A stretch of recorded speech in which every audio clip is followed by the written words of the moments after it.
Notre mission et on le fait à cœur joie. Cette émission, nous la faisons ensemble, oui, parce que vous êtes inclus dans cet exercice hebdomadaire qu'on se permet de faire. Bien le bonsoir à vous. Nous sommes mardi et nous sommes dans votre émission Le Monde Inconnu sur votre chaîne Canal 2 International. Je ne suis pas seule sur ce plateau, je suis comme d'habitude avec le professeur Herman Niaglipot à qui je dis bonsoir. Bonsoir Georgette Mbomé. Comment vous allez? Très bien, Georgette. Alors, votre chapeau? C'est Nouveau look aujourd'hui. Oh, ouais, voilà. Alors, c'est que ce soir, c'est le soir du foot. Hein. D'accord. Voilà. Donc, le foot nous accompagne. Donc, je joue pas au foot avec des chapeaux. D'accord.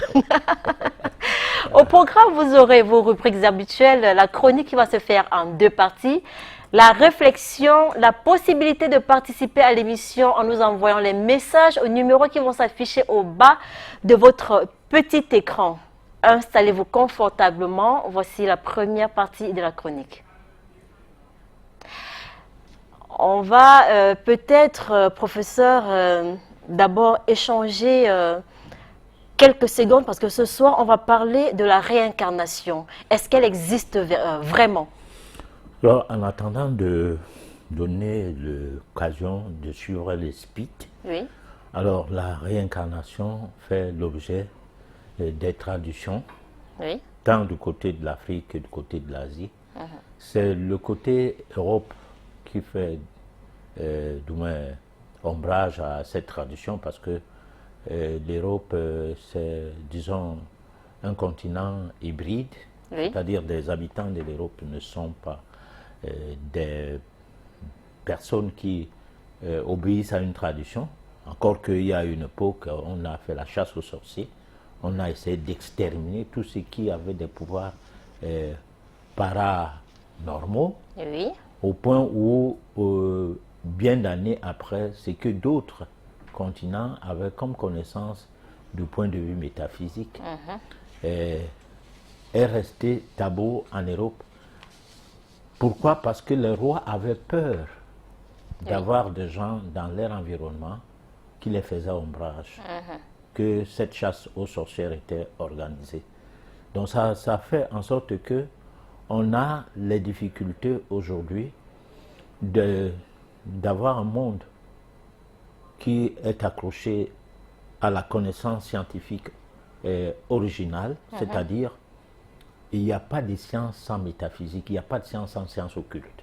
Oui. Alors, si vous aviez donc un peuple qui a tué tous ses ancêtres, parce que tuer n'est pas seulement fusiller les gens et tout comme ça s'est passé, mais tuer aussi, c'est refuser de reconnaître l'existence des ancêtres, ou bien des vieilles personnes.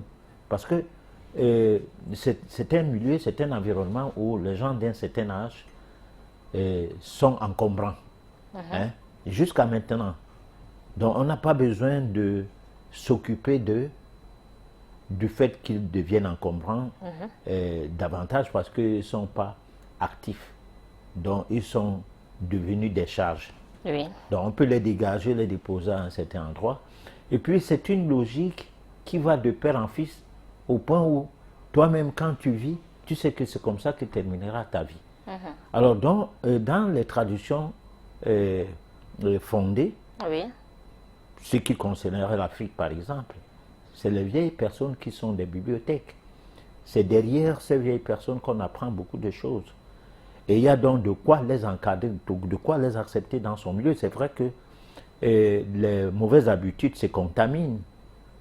Il est fort probable que nous nous retrouvions dans une situation où, d'ici à là, comme nous, c'est facile de copier les mauvaises habitudes. Et que nous trouvions dans un environnement où les personnes d'un certain âge ne seront pas concernées par ce qui a toujours été de l'Afrique. Oui. D'abord avec la diaspora que nous interpellons, qui a tendance à devenir hybride pour la plupart, surtout certaines personnes qui se sont retrouvées naître dans l'Hexagone, c'est-à-dire des gens qui ne sont pas nés en Afrique. Oui.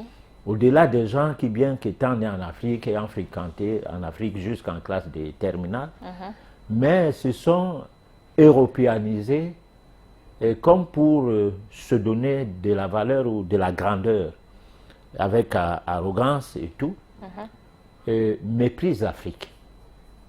Alors, en dehors de cette catégorie de personnes, il est fort probable que autant l'Europe a peur de se voir un jour colonisée par la colonie des Africains, hein, où à la Manche, on utilise des navires qui sont faits en des ballons qu'on pompe, sachant que pour un rien, 100 personnes, 50 personnes vont mourir, et puis on va laisser sur 10 navires 2 ou 3 qui vont traverser la Manche, et puis et on va placer cela dans un sens de générosité, comme quoi, bon, voilà. Mais la peur de voir l'Europe colonisée par la couleur de peau noire, du fait même du football où chaque équipe aujourd'hui a des noirs. L'Allemagne, par exemple, n'avait pas de noirs avant. Aucun noir ne pouvait jouer en Allemagne. Aujourd'hui, presque toutes les équipes européennes comptaient sur les noirs pour faire le résultat. Alors, donc, je pense que c'est comme la mode. Il y a deux fois, on est dans une mode dépassée. Et quelques années après, c'est cette mode-là qui revient. D'accord. Alors, le noir, qui hier a aidé, par exemple, la France lors de la Deuxième Guerre mondiale, et après, aucune reconnaissance, rien du tout. Mais aujourd'hui, la France est aidée par les Noirs dans des jeux. Je crois qu'on en prend conscience avec ces Français-là.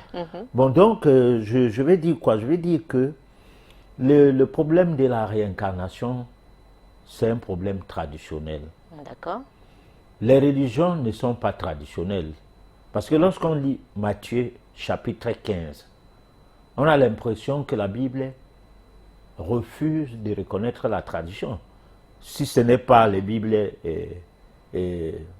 réécrite après 1950, parce que toutes les Bibles qui ont été éditées après 1950 ont été sérieusement retouchées. Seules les Bibles qui ont été faites avant 1950, qui à la base ont quand même quelque peu les textes originaux. Alors donc, le problème de la tradition, c'est comme si on refusait aux gens de reconnaître leurs origines. On refusait aux gens de reconnaître qu'ils dépendent d'un peuple, ou bien qu'ils dépendent d'une région du monde. Bien que la tradition soit à notre niveau de recherche quelque chose de général, c'est-à-dire à ne pas confondre avec la coutume ou les coutumes qui sont régionales. La tradition, elle se veut universelle. C'est ce qui fait que quand on tape le doigt, quand on cogne le doigt comme ça, on sent mal. Et du fait qu'on a mal, on souffle. Du point de vue médecine traditionnelle universelle, on appelle cela le magnétisme curatif. Alors, c'est un besoin de l'homme d'agir directement lorsqu'il est en phase avec un mal, avec un traumatisme instantané. Et ça, c'est mondial. On trouvera ces gestes partout dans le monde. Et c'est ce qui fait la part belle d'une connaissance, du moins du genre de situation, prouve donc que les hommes sont pareils partout. Alors, maintenant, la tradition, du point de vue occulte, parlant de la réincarnation, c'est une tradition qui concourt, du moins qui est en phase avec les études anciennes de l'évolution de l'homme par rapport à ces différents corps. Alors, dans les différents corps, les principaux qui sont connus du milieu religieux, par exemple du christianisme, sont le corps physique, hein, Oui. l'âme et l'esprit. Malheureusement, c'est une situation qui est comme une digression, c'est-à-dire qui n'est pas développée, qui n'est pas portée à la connaissance des fidèles de ces mouvements, au point à expliquer exactement qu'est-ce que c'est que l'âme. Le corps physique, on en sait assez de choses, Oui. malgré que la connaissance même du corps physique est limitée. C'est comme on dit souvent que vous aviez des yeux, vous regardez devant vous ce qui se passe, il ne fait pas nuit, mais vous ne voyez pas tout ce qui se passe. Oui. Alors, ça veut dire qu'on peut être sur un terrain de football en regardant le match, mais sans voir les mécanismes occultés de ces matchs. Hein?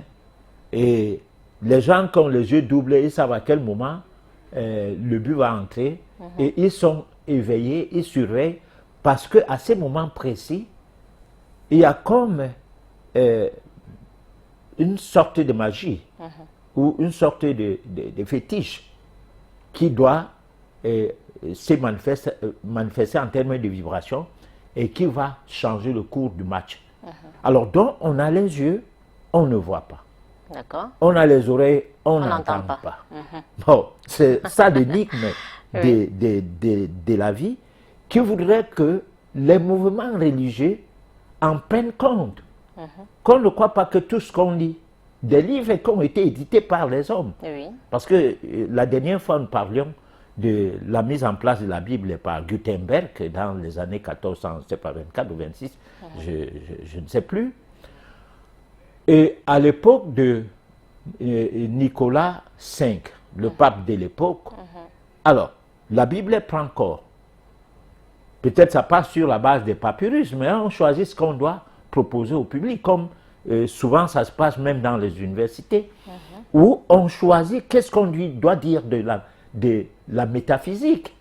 Donc on va choisir Aristote, prendre une partie de ses propos, en faire des livres pour tronquer la base même de l'idée d'Aristote. C'est comme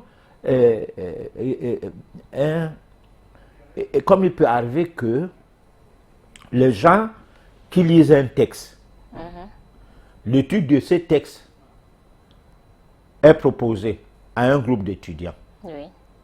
Alors, il sortira de ces textes, par rapport à chaque étudiant, un certain nombre de faits, de choses et tout, qui ne seront pas pareils chez d'autres étudiants. De même, un match de football. Alors, vous envoyez des reporters. Au bout du match, c'est à la fin du match, au bout du rouleau, à la fin du match, vous demandez du papier, le commentaire de chaque journaliste qui était faire le job. Vous allez constater que chacun a vu le match à sa façon, même étant assis au même endroit. Mais sauf que dans toutes ces façons, aucune des façons n'est fausse, sinon tout se complète. Ce qui veut dire qu'on peut conclure quoi. Tout simplement qu'il fallait plusieurs reporters afin d'avoir la totalité de la vue du match. Alors, c'est pourquoi les domaines réservés sont les domaines occultes. Puisque les domaines physiques déjà, on ne voit pas tout. Comment des choses qui n'intéressent pas le commun des mortels ou qui ne font pas connaissance, c'est-à-dire le terrain des mortels n'en fait pas connaissance, n'en sait rien, seraient des choses faciles à expliquer. Parce que lorsque les rangueurs de foule, qui sont des pasteurs, et surtout la nouvelle donne pastorale, si on peut appeler ça ainsi, où les gars follement pimpants ou follement habillés ont des micros et des c'est pas moi, des vedettes, expliquent les choses par rapport à leur entendement sur la lettre et non sur l'esprit de la lettre, en haranguant les foules, prétendent connaître Dieu au point où personne n'a le droit d'en douter. Puisque, en fait, nous avons une population qui, aujourd'hui, avec la misère, aujourd'hui, avec l'exploitation de l'homme par l'homme, aujourd'hui, le cas de l'Afrique, avec les retombées de la colonisation qui ont donné naissance au néocolonialisme, où on ne peut pas profiter de nos richesses. Alors, il est impensable que on trouve des gens qui sont indemnes par rapport à la chose de Dieu. Oui. Alors, la chose de Dieu devient donc comme quelque chose qui donne espoir.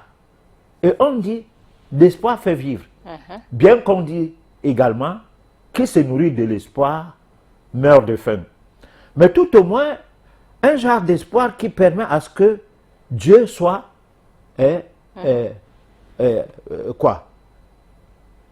au devant de cet espoir, de façon à ce que beaucoup d'entre nous disent, je vis par la grâce. Grâce de Dieu. Oui, par la grâce.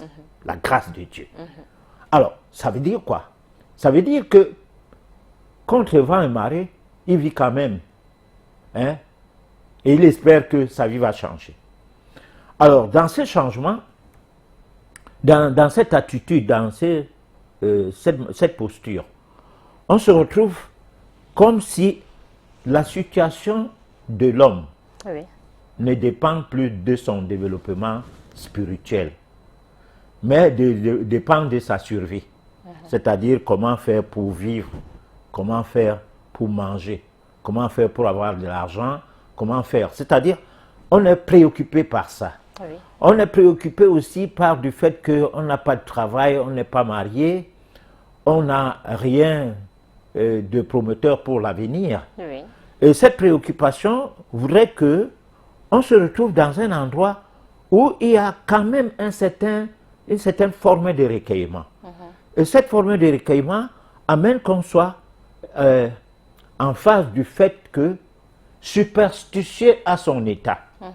Hein? Comme on ne peut pas aller vers les traditions, les marabouts et tout, on est en train d'aller vers Dieu parce que devant nous, où nous sommes en phase avec les hommes de Dieu, bon, les gens qui s'auto-proclament hommes de Dieu, parce que c'est un de ces mouvements-là, il suffit d'un décret présidentiel d'un pays, du coup, soit on devient berger des âmes, soit on devient apôtre, soit on devient pasteur. Du coup, et parfois sans aucune préparation. Alors, et là, on rangue la foule et on trouve son compte. Si on était chômeur, qu'on n'avait pas à manger, désormais il y a une quête, et puis on peut commencer à porter des grosses vestes, et puis on peut voyager, on peut avoir des voitures, on peut même avoir des jets privés. Hein? Parce que les gens, dans la superstition, la misère les frappant, ils comptent sur vous qui êtes leur intermédiaire entre Dieu et vous. Voilà. Bon. Mais professeur, est-ce qu'on peut réincarner, c'est-à-dire on est Camerounais, est-ce qu'on peut réincarner dans un autre continent? Alors, le problème de la réincarnation est discutable sur certains aspects. Alors, l'âme d'Enyek que je suis ne doit pas réincarner en une autre Enyek, quelque part dans le monde. Doit réincarner sur des bases subtiles, sur des bases qui vont permettre à ce que la mission, qui est la mienne, qui soit, doit commencer quelque part pour avoir terminé ma mission ici, au Cameroun par exemple, n'a rien à voir avec ce que j'étais au Cameroun. Parce que les problèmes de réincarnation se posent parfois au niveau des explications dont les religieux profitent. Bon, réincarner veut dire quitter un corps pour entrer dans un autre corps. Comme pour dire, ma carcasse, tout devient moi encore ailleurs. Non. Ou bien, selon les explications qui permettent attribuer le diable dans le milieu religieux comme quoi c'est une doctrine du diable. Laissons un peu les religieux, parlons de nous, professeur. Non, je parlais de nous. Parlons de nous. Non, on ne peut pas aujourd'hui exclure les religions dans les choses mystiques et métaphysiques. D'accord. M'interdire de parler. Non, je vous interdis pas, professeur. Ça veut dire que je parlais en l'air. Parce qu'en fait, les qui sont concernés, c'est ceux qui n'ont aucune connaissance de la chose occulte, mais qui sont d'ordre spirituel, soit catholiques, soit protestants, soit musulmans. Bon, donc on ne parlait pas aux religieux, on parlait à la population. Mais cette population est essentiellement religieuse. Voilà. Donc, je ne parle pas de religion. Je dis que dans les milieux religieux, les rangueurs de foule donnent l'impression que réincarner veut dire quitter un corps pour un autre, comme si ce n'est pas l'âme du genre subtil, mais comme si l'âme reprend le corps pour rentrer dans un autre corps. Parce que là, on trouve ce genre de choses dans l'exorcisme religieux où on dit que telle personne est dans le corps de l'autre. D'accord. Bon, alors, donc, comment je ne veux pas parler de choses? Nous parlons à la population. D'accord. Nous ne parlons pas aux arbres. Nous ne parlons pas aux animaux. Hein? Et nous ne parlons pas aux gens qui nous ont choisis comme pour dire que, bon, comme nous, on n'est pas religieux, nous faisons avec vous. Nous parlons à tous ceux qui veulent écouter. D'accord, mais peut-être on peut même parler aux arbres. Il paraît que l'être humain peut réincarner arbre. Alors, la métempsychose, c'est une chose que la Bible reconnaît, mais il faut aller demander aux biblistes si c'est vrai avec Nebuchadnezzar qui avait régressé.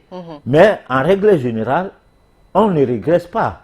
C'est-à-dire, c'est difficile de voir un enfant redevenir bébé. D'accord. Parce que l'évolution, c'est l'évolution. Voilà. Ok, on va prendre la première partie de la chronique.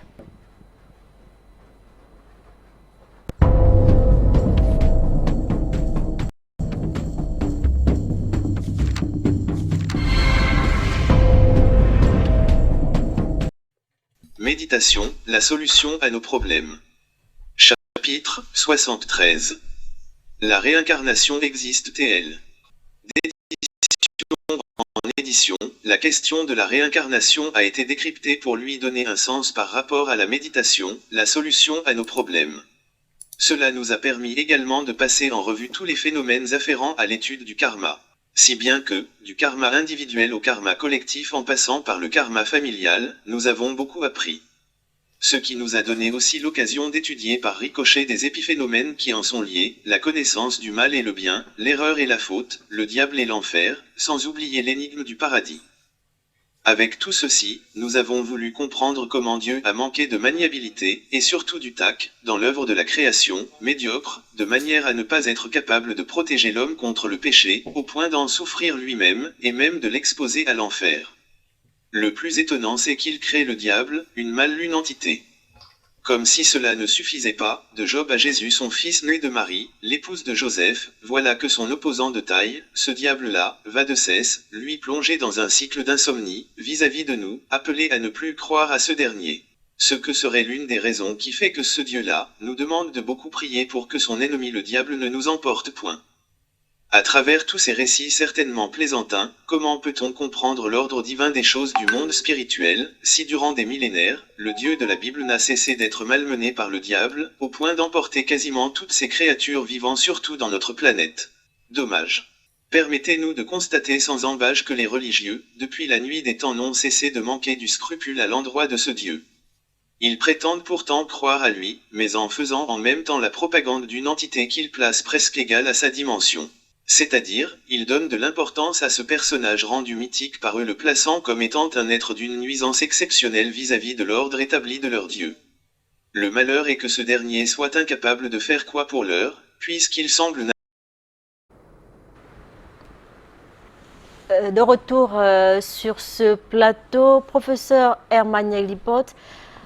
Bon, je voudrais savoir, vous dites que la réincarnation existe. Que dire de ces personnes qui croient, qui adorent les crânes? Si la réincarnation existe, qu'est-ce qu'ils adorent? Non, puisque... attends, je suis clair. J'ai dit que je ne veux pas mourir et puis je me refais pour me retrouver ailleurs. J'ai parlé des différents corps qui sont reconnus par l'Église, Oui. les églises.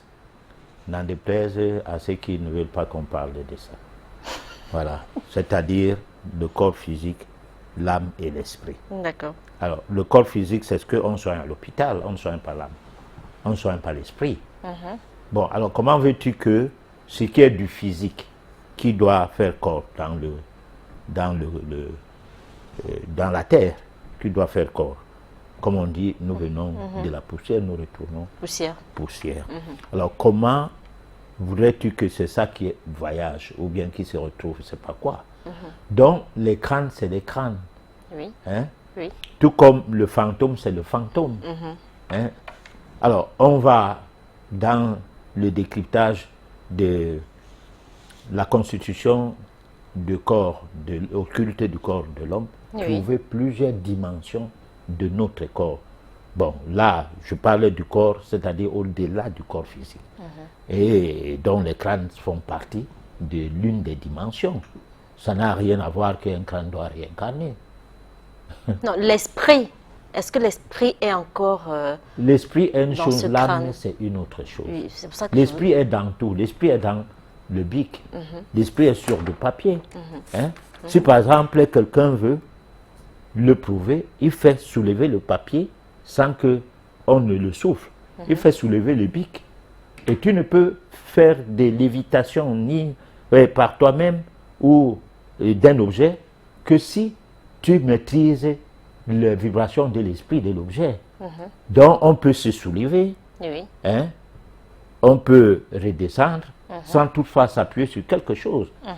Alors là, cette forme de manipulation, cette lévitation passe par le fait de la connaissance des vibrations de l'esprit, de l'objet ou de la personne. Ce n'est pas l'âme. Bon, alors, le crâne a l'esprit. Oui. Hein? L'esprit meurt ou pas? L'esprit ne meurt pas. D'accord. Ah, déjà, la vie ne meurt pas, donc l'âme ne meurt pas. C'est vrai que les religieux pensent que l'âme meurt. Bon, alors, mais l'âme ne meurt pas. Encore les religieux.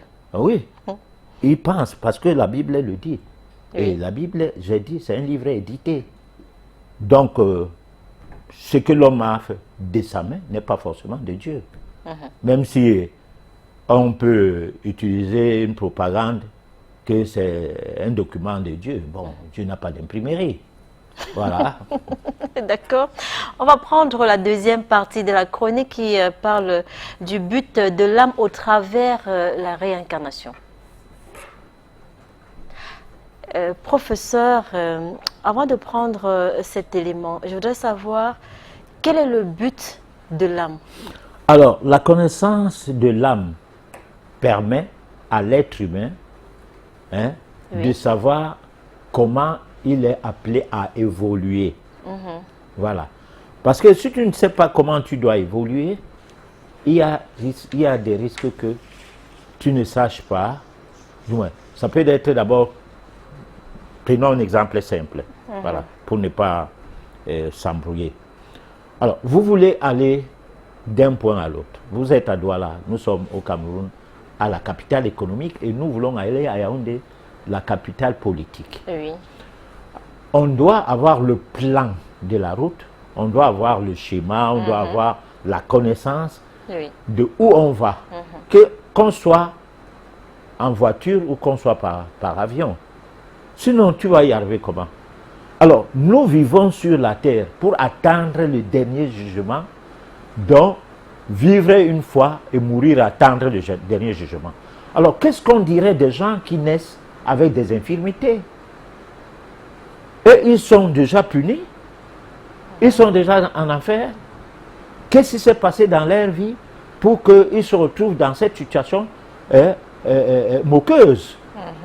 Hein? Qu'est-ce qu'on fait des gens qui n'ont rien, qui sont dans une précarité totale et qui sont obligés de se passer pour des fous? Parce qu'il y a des fous, des faux fous. Il y a des gens, ce n'est pas la folie. Mais ils trouvent que de se donner la mort, il faut faire le fou. Alors, on va le trouver comme un malade mental, alors qu'il n'est jamais couché à l'hôpital. Et que les gens qui se disent normaux, ils sont tout le temps en train de mourir dans les hôpitaux, plein sont dans la morgue. Et tu vois un monsieur qui a là 15 ans, 20 ans de folie. Alors, c'est son karma. Donc, l'évolution de l'âme est en rapport avec le karma. Et le karma est en rapport avec des actes que nous posons, bons ou mauvais. Alors, comment nous détourner des punitions qui sont naturelles, qui ne sont pas de nous, et que la nature, dans ses lois, toutefois, celles-ci sont transgressées, la punition s'ensuit parce que c'est des lois incorruptibles. Si vous mangez n'importe comment, vous buvez et tout, vous tombez malade, vous buvez les médicaments, ça ne va pas, vous partez prier, vous n'allez pas guérir. Si vous guérissez, vous n'êtes pas guéri.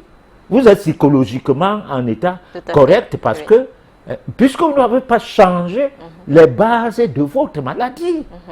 Et pourquoi cela? Parce que la nature ne tolère pas une faute.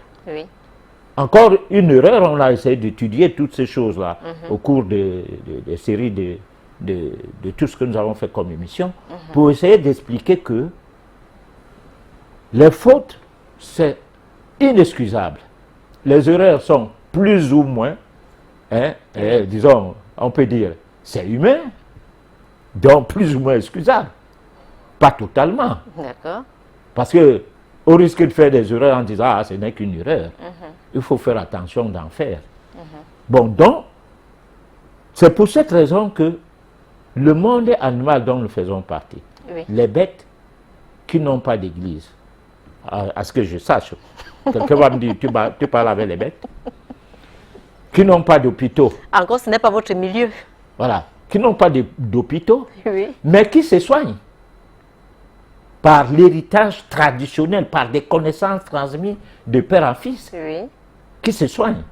Parce que nous, on avait un chat, et quand il était malade, il mangeait les herbes. On avait un chien, lorsqu'il était malade, il restait affamé, donc il gênait. Alors, donc, ça, c'est des observations qu'on porte souvent sur les bêtes, pour trouver que les bêtes ne vivent pas d'intelligence, mais réfléchissent.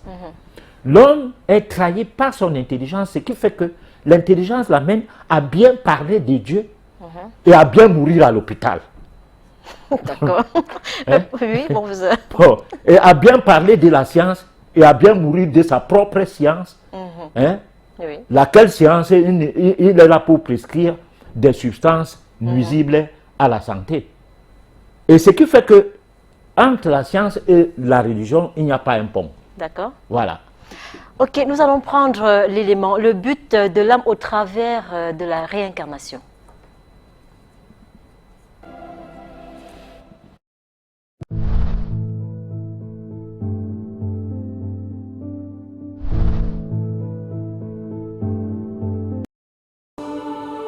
Tout commence par la source là où nous avons été créés, au départ de notre création. Notre âme était une étincelle de lumière. La source lui a transmis toute la connaissance et l'énergie nécessaires. L'âme prend peu à peu naissance. Elle est un futur spirituel sans forme et sans pensée.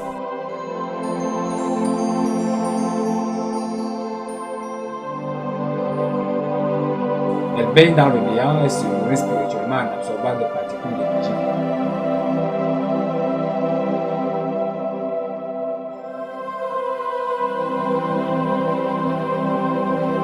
Elle a un apprentissage afin qu'elle puisse découvrir sa propre existence.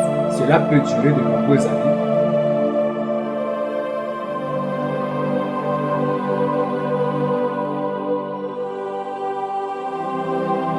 Lorsque toutes ces cellules vibratoires sont formées, l'âme est alors expulsée.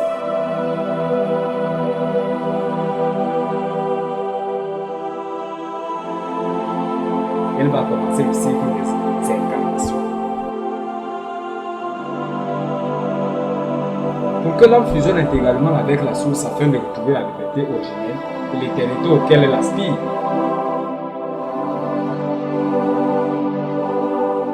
elle doit apprendre des modules de sentiments afin de grandir et progresser.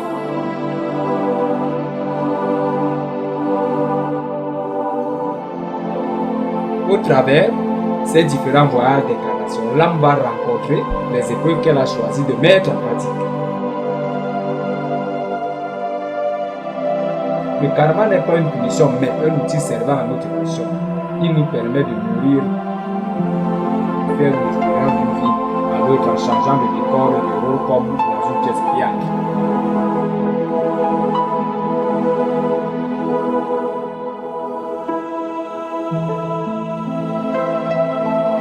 L'âme cherche alors à vivre toutes les petites subtilités de sentiments pour trouver l'équilibre intérieur parfait dans le but d'être en harmonie avec elle-même.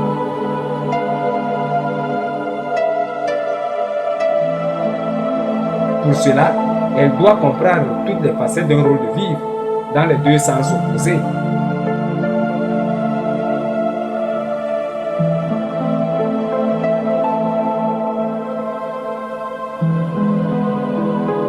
Que ce soit le fort ou le faible, le donneur ou le receveur, le moraux ou le victime, etc.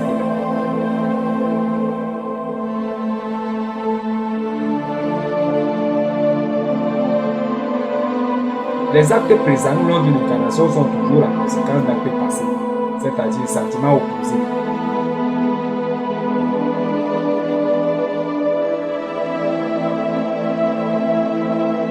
Lorsque l'âme est dans le corps physique, toutes les nuits, elle se détache et retourne à la source afin d'y reposer et d'achever ce qu'elle a vécu durant la journée.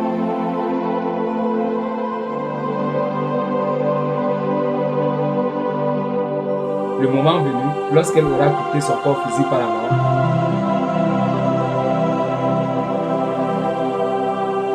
elle regardera et analysera tout ce qu'elle avait achevé durant sa vie terrestre.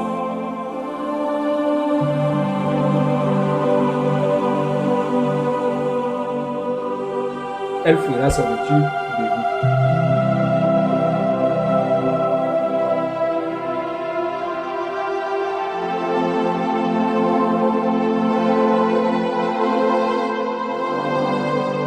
Toutes ces données lui serviront dans sa future incarnation, où elle amènera seulement tous les sentiments vécus et acquis, c'est-à-dire toutes ses vies possibles.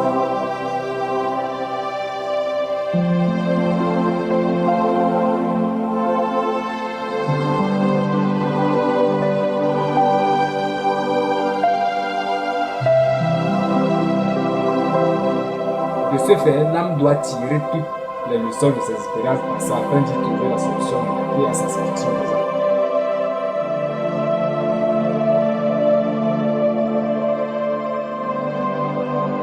Par contre, elle n'amène sur terre aucun souvenir de toutes ses vies.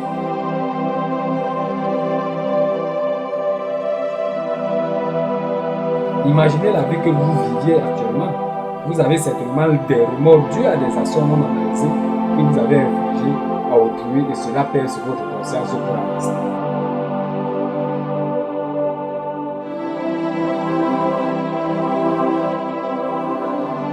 Si vous vous souveniez de toutes vos vies antérieures, le poids de vos remords serait considérablement détachable, car cela reviendrait à dire que vous n'avez pas compris vos expériences passées et à réparer.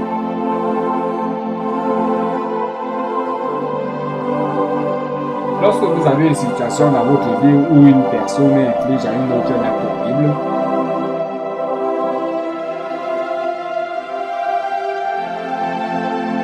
vous ressentez peut-être en vous des sentiments de mal-être et d'incompréhension de ce que cette personne commet. Car en vous, vos outils sont là. Vos sentiments acquis vous rappellent que ce que vous voyez, vous l'avez certainement ainsi infligé à autrui. Cependant, vous avez assimilé les conséquences de cet acte.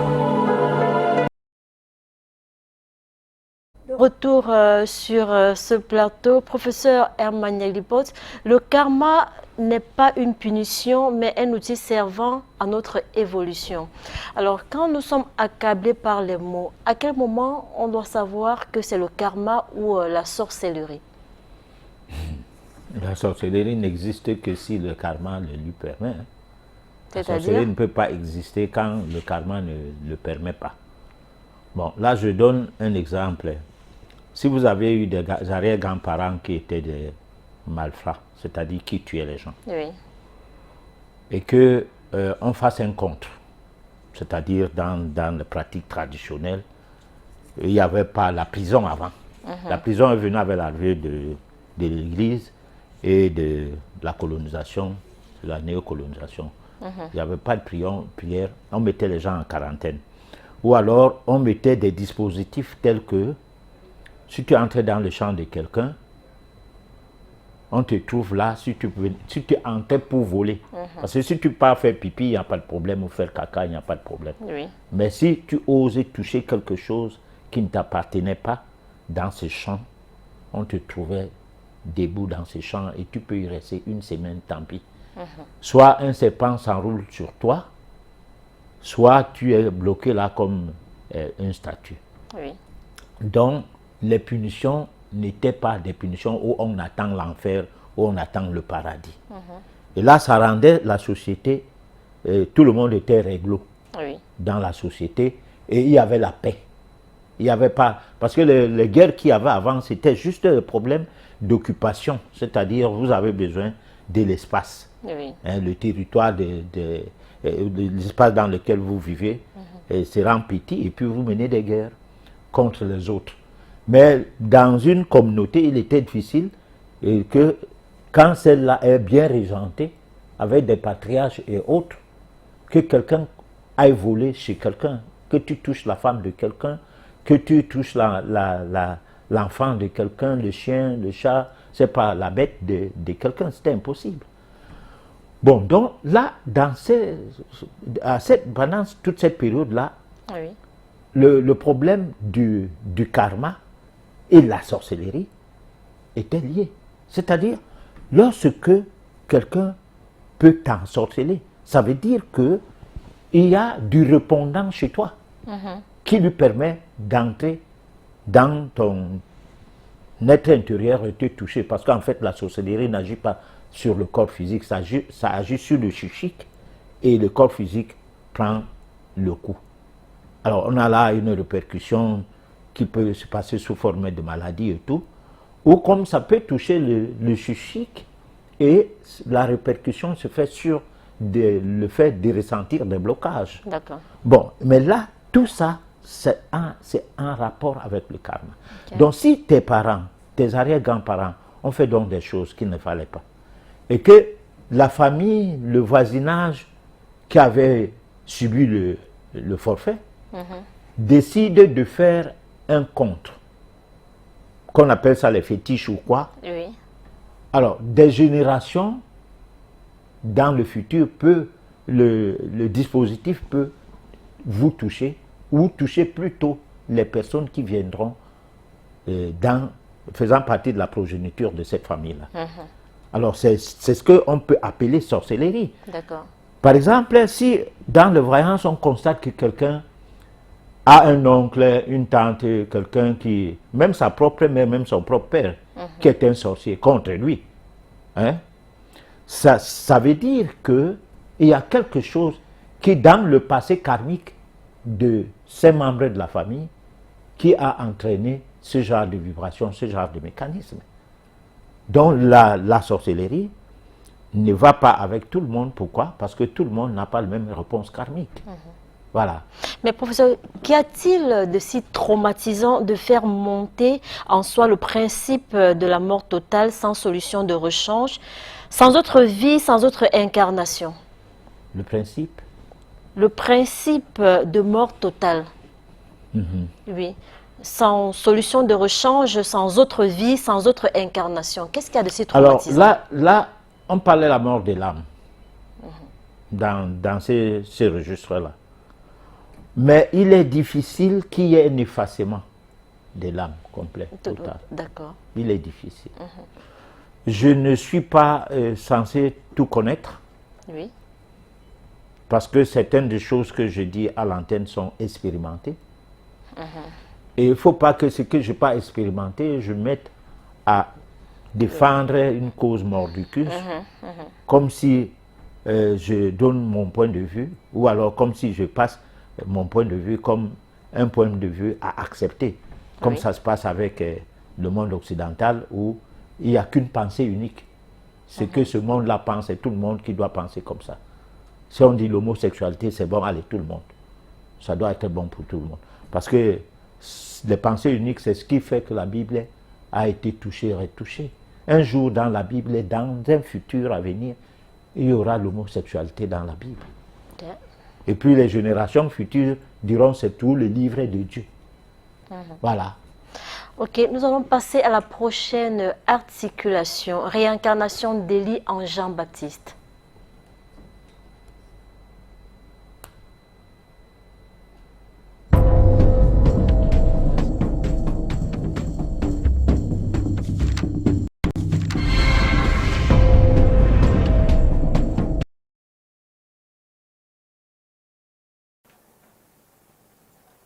La tradition juive antique, tout comme la Kabbale contemporaine, connaissait le processus de la réincarnation. Et dans le Zohar, le livre le plus important de la Kabbale, on peut lire « Aussi longtemps qu'une personne ne parvient pas à atteindre ses objectifs dans ce monde, le saint, béni soit-il, la déracine et la replante autant de fois qu'il le faut. » Ainsi, la Bible évoque la réincarnation en deux circonstances. La réincarnation d'Élie en Jean le Baptiste et l'épisode de l'aveugle de naissance. La prophétie de la réincarnation d'Élie s'inscrit dans l'attente multimillénaire du Messie par le peuple juif. Le retour du Messie devant être, selon la tradition, précédé de celui d'Élie, un prophète du 8e siècle. La première mention du retour d'Élie est faite par Malachie, un prophète de l'Ancien Testament. « Voici que je vais vous envoyer Élie, le prophète, avant que ne vienne le jour du Seigneur, jour grand et redoutable. » Dans l'Évangile selon saint Luc, l'ange Gabriel annonce à Zacharie, futur père de saint Jean-Baptiste, qu'il va avoir un fils, chargé d'une mission importante et qui aura le souffle et le pouvoir d'Élie. L'évangile de Matthieu, rapportant la parole de Jésus, confirme cette venue d'Élie en Jean-Baptiste. Que vous l'admettiez ou non, c'est lui, Élie, qui vient. Dans le sermon sur la montagne, les disciples demandent à Jésus « Pourquoi les scribes disent-ils qu'Élie doit venir d'abord ?» Jésus répondit « Élie est déjà venu, mais ils ne l'ont pas reconnu, et ils l'ont traité comme ils l'ont voulu. Ainsi, le Fils de l'homme aura à souffrir par eux. » Les disciples comprennent alors qu'il leur parle de Jean le Baptiste. Pourquoi l'Église cache-t-elle cette réalité? Parce qu'elle est contraire à son commerce des indulgences. Venez acheter une indulgence, rachetez vos péchés et écourtez votre séjour au purgatoire. Indulgence signée par le pape à Rome. Qui n'a pas son indulgence, venez acheter votre indulgence. Celui qui sait qu'il a déjà vécu et qu'il revivra ne peut plus être manipulé par les menaces d'enfer ou les promesses de paradis.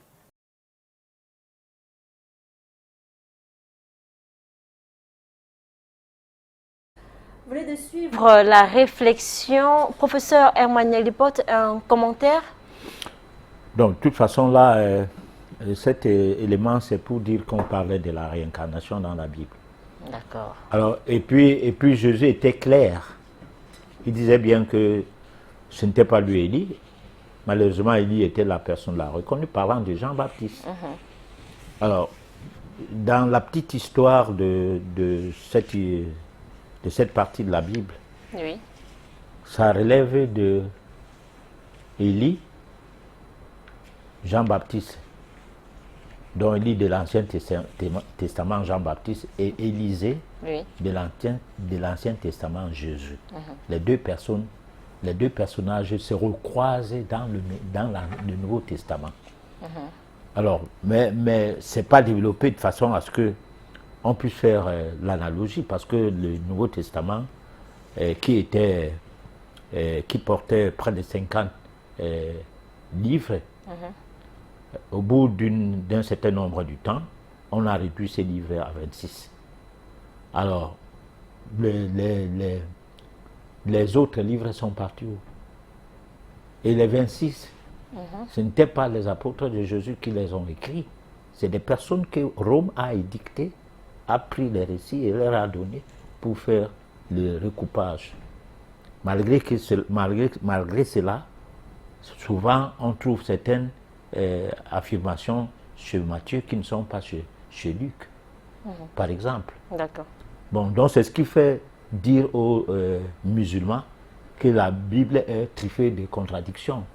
Et ils les relèvent parfois. Tu en sais quelque chose.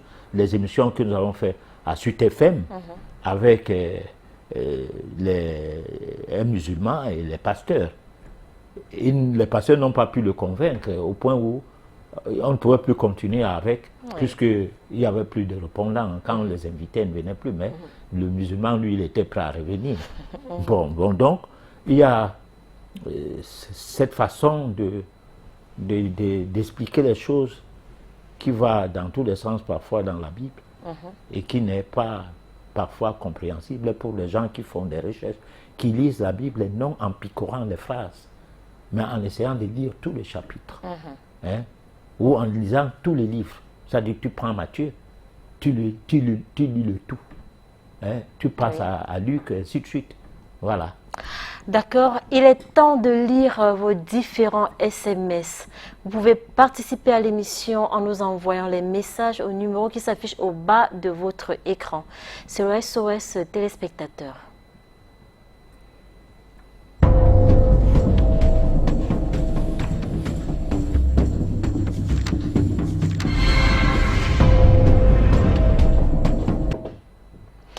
Professeur, les couches de nuit chez un homme peuvent avoir des impacts négatifs. C'est Martial qui nous envoie ce message.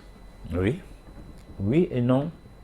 Ça dépend de l'état psychologique de la personne qui fait les couches de nuit. Parce que il y a des gens qui sont apeurés par certains cauchemars. D'autres non. Ils prennent ça comme étant quelque chose de normal. D'accord. Alors, comment savoir qu'on a une main percée? Alors, la main percée, je dis souvent que ça relève de la chiromancie. Oui. Voilà. Donc, la lecture des mains.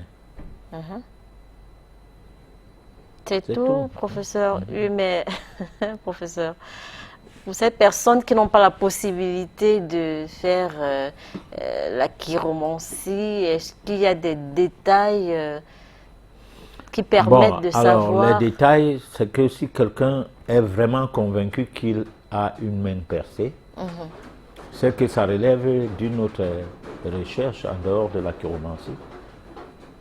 Là, souvent, on dit, bon, il peut faire la voyance. Parce qu'avec la voyance, on peut savoir s'il faut un chiromancien ou pas. Voilà. D'accord. Professeur, j'aimerais vous rencontrer. Je suis à Yaoundé, je m'appelle Paul. Alors, je serai à Yaoundé vendredi, samedi de cette semaine. Parce que on s'est convenu, où je me suis entendu avec les gens de Yaoundé que je dois être à Yaoundé tous les deuxièmes vendredis du mois. Ça leur permet de ne pas voyager sur Douala et d'échanger avec moi à tout moment, quoi. Voilà. Bonsoir professeur, qu'est-ce que je dois faire pour rendre mon sang amer et non consommable par les vampires spirituels? C'est Benoît de Yaoundé qui nous envoie ce message. Bon, alors il faut d'abord savoir si vous êtes concerné par les vampires. Si oui, comment? Bon, parce que selon qu'on a la lecture de la cause du mal, c'est à partir de là qu'on peut résoudre ces mal. Si on passe sur le principe d'une recette clé à la main, ça risque de ne pas correspondre à un mal précis ou bien au problème concernant une personne précise. Voilà, c'est pour cette raison que je ne m'évertue pas dans les dons sensationnalistes, hein, de donner des recettes juste parce que je veux satisfaire l'auditoire, les gens qui nous écoutent, non. Ou montrer que je suis très fort, alors que peut-être je ne le suis pas, on ne sait jamais. Mais c'est qu'il faut faire sérieux lorsque les gens ont des problèmes, il faut rester sérieux par rapport à leurs problèmes, ce qui veut donc dire qu'il faut que ces gens-là m'approchent Oui. et on étudie le problème. Au bout de cette étude, on peut maintenant savoir ce qu'il y a lieu de faire. Voilà. D'accord. Est-ce dangereux qu'une femme enceinte mène une activité nocturne? C'est John de Bonaberry qui nous envoie ce message. Alors, quelle activité? Activité occulte, activité déjà vendre les beignets ou faire le marché, je ne sais pas quoi. Disons vendre les beignets, professeur. Ah, mais ce n'est pas dangereux. C'est vrai, la nuit est faite pour dormir. Mais maintenant, est-ce que... Bon. Je vais poser la question sous un autre angle. Ouais. Est-ce qu'une femme enceinte doit traverser les carrefours à partir de, je dis n'importe quoi, 22h, 23h? Bon, alors ça dépend De quoi encore? de la tradition, on peut dire coutumière de cette femme. Parce qu'il y a certaines régions où on ne traverse pas les carrefours n'importe comment. Oui. Parce qu'à ces carrefours, on fait des pratiques. Des fois, on trouve des pièces d'argent jetées à même des sols. Et en les traversant, parce que c'est des sacrifices qui ont été faits comme ça, C'est en les traversant, étant enceinte, ce n'est pas bien. Bon, mais il y a des régions où ce genre de pratiques n'existe pas. Et que la femme enceinte peut se voir obligée d'aller chez sa mère qui n'est pas à côté. Pour les gens qui vivent dans le même village, hein, mariée de quelqu'un du village d'à côté et qui a un problème où il a à assister sa mère qui est malade, on va traverser le carrefour étant enceinte. Voilà. Mais s'il y a une situation qui oblige de ne pas le faire, on ne le fera pas. On va attendre qu'il fasse jour. Donc ça dépend de l'environnement et ça dépend des coutumes. Voilà. Mais là, peut-être on peut parler des urgences, professeur. Des urgences, parce que ma grand-mère me disait que la femme enceinte, elle est très délicate, professeur. Elle ne doit pas défriser ses cheveux, elle ne doit pas... qu'est-ce qu'elle disait encore? Elle ne doit pas se laver après 18 heures. Dans un cours d'eau. Dans un cours d'eau. Je ne sais pas. Oui. Elle ne doit pas se laver après 18 heures. La femme enceinte ne doit pas se laver après 18 heures. Alors chez elle, à la maison. Là, elle n'a pas précisé. Non, non, dans un cours Bon, d'eau. si c'était au village, je suppose que c'est dans un cours d'eau. Oui, Voilà. dans un cours d'eau. Bon, par exemple. Mais là, c'est des... Mais j'ai dit- pourquoi, professeur? Pourquoi? Non, j'ai dit il y a des villages qui ont des traditions hein, qui sont d'ordre coutumière. D'ordre coutumier, voilà. Et des traditions coutumières. Oui. Alors ça, ce n'est pas des traditions universelles. Comme je disais tout à l'heure, que la tradition, elle est universelle. C'est des traditions tout court, parce que le mot peut être utilisé.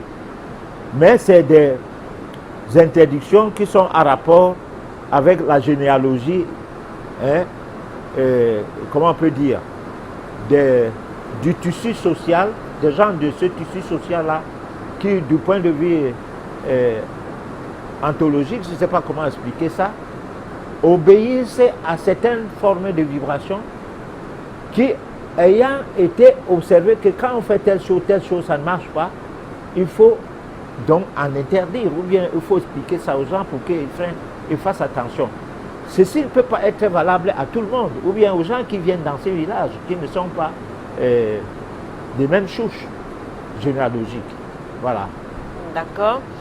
Qu'est-ce qui cause les couches de nuit? C'est Sylvestre depuis Garoua qui nous envoie ce message. Il y a plusieurs facteurs. L'un des facteurs, c'est le fait de manger tard le soir.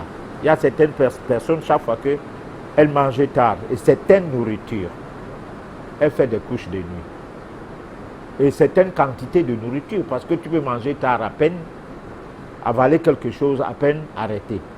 Et comme on peut manger tard, on s'y rassasie. Et puis, on est abattu par le sommeil. Aussitôt qu'on entre dans la chambre, on est en train de dormir.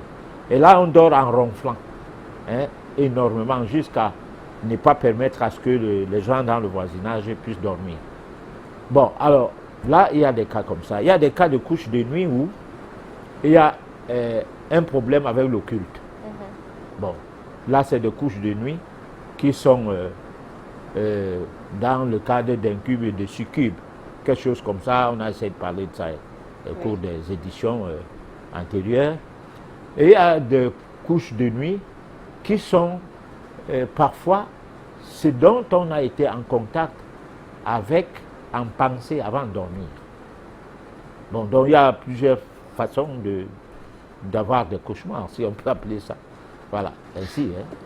D'accord. La réincarnation n'existe pas. Si elle existait, la population mondiale n'allait pas s'accroître, puisque ce sont les mêmes qui reviennent. Ce monsieur a un problème particulier avec la Bible. Le message n'est pas signé. Bon, alors, le message n'est pas signé, c'est pas grave. Je n'ai aucun problème particulier avec la Bible. J'ai un problème particulier avec le néocolonialisme spirituel. Ça, j'ai un problème avec. Parce que nulle part, personne n'a enseigné Dieu étant noir ailleurs. Nous, on n'a colonisé aucun pays. Nos coutumes, nos us, nos traditions nous concernent et on les combat. Ailleurs, en s'appuyant sur les traditions, ils sont venus jusqu'à nous, accueillis comme des frères et sœurs, mais finalement devenus des agresseurs. On nous empêche aujourd'hui de fonctionner spirituellement comme il se doit. Alors, donc, c'est les gens qui ont des problèmes avec les traditions qui pensent qu'on a des problèmes avec la Bible, et non l'inverse. On n'a aucun problème avec la Bible. La Bible, c'est un livre qui a plein d'informations et qui a même un aspect scientifique. Parce que lorsque tu lis les livres comme Proverbes, c'est métaphysique. Hein? Tu lis des livres comme Ecclésiastique, c'est métaphysique. Mais lorsque tu lis Genèse, chapitre 6, de 1 à 7 ou quoi, où Dieu se réunit, alors tu ne comprends plus dans quelle histoire tu es. Alors en quoi on a le problème? Si le mec, il veut, il n'a qu'à aller lire Genèse chapitre 6 de 1 à 7, il va voir comment Dieu s'est renoncé. Il s'est mis en doute, il s'est affligé, il s'est mis contre lui-même pour avoir créé l'homme. Alors aucun Dieu sérieux ne le fait. Mais dans la Bible, on nous présente ce genre de Dieu. Soyons sérieux. D'accord. Le professeur nous dit qu'on ne soigne pas l'esprit, mais que peut-on dire des psychologues qui inoptisent les malades mentaux? Ah, on ne soigne pas l'esprit, je n'ai pas dit ça. Sauf si j'ai dit ça par erreur, parce qu'il n'est pas interdit que je fasse des erreurs. Je dis, on soigne le corps physique. On ne soigne pas l'âme, on ne soigne pas l'esprit. Oui. Qu'est-ce que j'entends par soigner? Alors, si vous hypnotisez quelqu'un, que vous faites dans l'hypnotisme, et que vous arrivez à dompter la personne, ce n'est pas des soins au même titre que des soins médicaux. C'est des pratiques occultes qu'on a rendues publiques. Alors, c'est de ça que je parle. Je parlais des soins, c'est-à-dire donner des médicaments. Parce que sinon, qu'on en convienne sur du fait qu'il n'y a donc pas une seule façon de soigner. Et pourquoi dans les hôpitaux, on n'a apparemment qu'une seule façon de soigner? Parce que si tu peux voir un psychiatre, le psychiatre n'a pas d'analyse du sang, n'a pas de scanner, n'a rien pour le cerveau. Mais il a 4 types de psychotropes, de médicaments qu'il va te donner pour dompter ton cerveau. Bon, alors, est-ce qu'il a soigné l'âme? Mais c'est le médecin de l'âme. Voilà. Mais si, par exemple, moi, personnellement, Oui. je me vois obligé de faire des passes de magnétisme sur quelqu'un pour l'endormir, pour le mettre à l'état de somnambulance. Alors, je ne veux pas dire que je suis en train de soigner la personne comme le ferait un médecin. C'est des techniques. Hein? qui permet à ce que la personne, dans sa double dimension, là, ce n'est pas l'esprit, Oui. hein, c'est pas l'esprit, c'est sa double dimension, hein, la dimension éthérique qu'on utilise, du moins, qu'on essaie de calmer. Voilà. Oui. Belle émission, professeur. Continuez à nous éclairer ainsi. Ma question est de savoir que signifie être envahi par les abeilles dans ses rêves, mais notons qu'il n'y a pas eu de piqûre. Bon, alors, les rêves, je ne suis pas trop porteur à les interpréter. Au point où quand quelqu'un rêve régulièrement les mêmes choses, je suis obligé de passer par la voyance pour essayer de comprendre le phénomène. Parce que les rêves aussi sont un phénomène qui est en rapport avec la journée, avec la soirée, Oui. avec l'instant avant de dormir et bien de choses, quoi. Donc, pour moi, il faut quelqu'un qui a le don, Oui. hein, de décrypter les rêves. Moi, je n'en pense pas en avoir un. D'accord. Voilà. Patriarche, bonsoir. Y a-t-il encore des dispositifs qui permettent de bloquer quelqu'un chez vous lorsqu'il vient voler? Oui, il y en a, mais ce n'est plus, c'est irréligieux. Les religions n'aiment pas les choses pareilles. Tu vas me regarder fort. Mais pour ça, pas... Mais tout ce que l'Afrique a perdu, c'est à cause des dieux. Et ces dieux-là, on ne sait pas où il est caché. Et lui, Bon. il ne voit pas les gens faire du mal pour qu'ils disent, mais arrêtez ça. Mais professeur, Bon, alors donc, lorsque la colonisation commence en Afrique, oui. on a pris tous des Noirs pour rentrer avec dans les musées, ici et là, en Allemagne, partout. Et c'est des choses, on arrêtait les praticiens, du moins les guérisseurs de l'époque, à les forcer de donner ces choses par le biais des sorciers qui s'étaient accourus vers l'église pour former corps, afin qu'il soit permis à eux de faire tout ce qu'ils veulent sur la population. Pourquoi je ne dois pas parler de ça? Mais professeur, Alors pourquoi je suis âgé? Pourquoi je suis âgé? Pourquoi les choses que j'ai vécues, on m'interdirait de ne pas en parler? Hein? Ce n'est pas des choses que... C'est un enfant qui parle. Moi, j'ai vu taper les gens parce qu'ils n'étaient pas à l'église. Est-ce qu'aujourd'hui, on tape les gens qui ne vont pas à l'église? On a tué les gens pour aller à l'église avec l'arme à feu. On a tué les gens avec l'arme blanche pour devenir musulmans. Pourquoi ne pas parler de ça? Est-ce que c'est gênant de relater l'histoire de son peuple? Le peuple est noir? Je ne trouve pas. Alors, si la jeunesse ne sait pas des choses et qu'on essaie de les décrier, qu'elle souffre d'écouter. Parce que sous peu de temps, il y aura même plus de gens de notre âge qui les rapportent des choses qui se sont passées quand ils n'étaient pas encore nés, ni les parents. Parce que moi, à mes petits 70 ans, j'ai vu les gens qui avaient 90 ans et 100 ans. Hein? Voilà. Par exemple, l'école en Afrique, mon père me disait qu'on les cachait pour que les Blancs ne les prennent pas pour les amener à l'école. Et l'Asie s'est développée grâce à ça. Parce que l'école du Blanc n'a pas passé en Asie, mais en Afrique, c'est devenu un truc que si tu ne fais pas l'école, tu n'es pas quelqu'un. Et aujourd'hui, on a combien de chômeurs? Et on a combien de diplômés qui n'ont rien dans la tête, Bon, mais qui ont les diplômes? D'accord, merci Voilà. professeur. Je reviens au dispositif. Voilà. Je reviens au dispositif. De quel? Je pense que... Reprends ta question. Oui. Tout à l'heure, vous avez parlé des dispositifs qu'on mettait avant dans des plantations.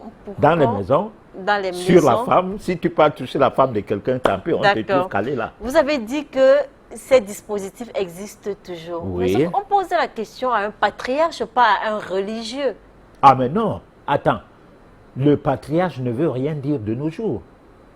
Le patriarche ne maudit plus, le pasteur maudit. Pourquoi tu ne veux pas comprendre? Va au quartier, dis à quelqu'un qu'un vieux va te maudire, il va dire comment?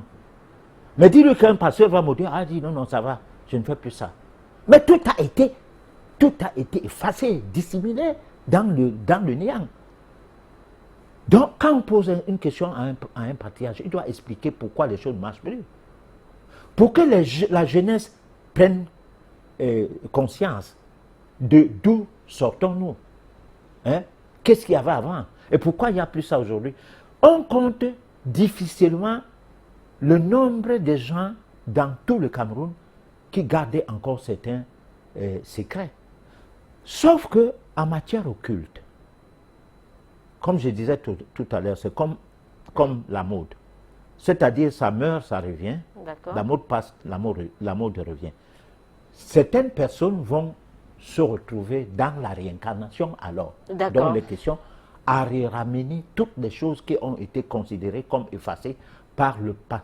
Parce que lorsque tu vois le discours de Léopold II, Léopold II dit que faisons tout pour que les connaissances traditionnelles, les fétiches et tout des Noirs soient complètement extirpés. Et il disait ça aux missionnaires. Pourquoi on ne peut pas comprendre que ce que je dis, je ne relate que les faits. Ok. On va se quitter sur ce message, professeur. Lorsque le grand-père meurt, par pendaison, le karma suit ses petits-fils aussi malgré les prières. Sinon, peut-il lui-même faire des rites d'abolition de ce karma? Alors, si tu meurs par pendaison, c'est une malchance. Bon, alors si tu voles les choses des gens, tu nourris tes enfants, tu les as nourris avec du poison. Hein? Si tu détournes les fonds et puis tu construis des immeubles, et souvent les familles qui sont concernées par ces choses se dissident après la mort de leurs parents. Donc tout cela, c'est comment on appelle, l'effet d'anathème, c'est-à-dire une sorte de malédiction. D'accord. Voilà.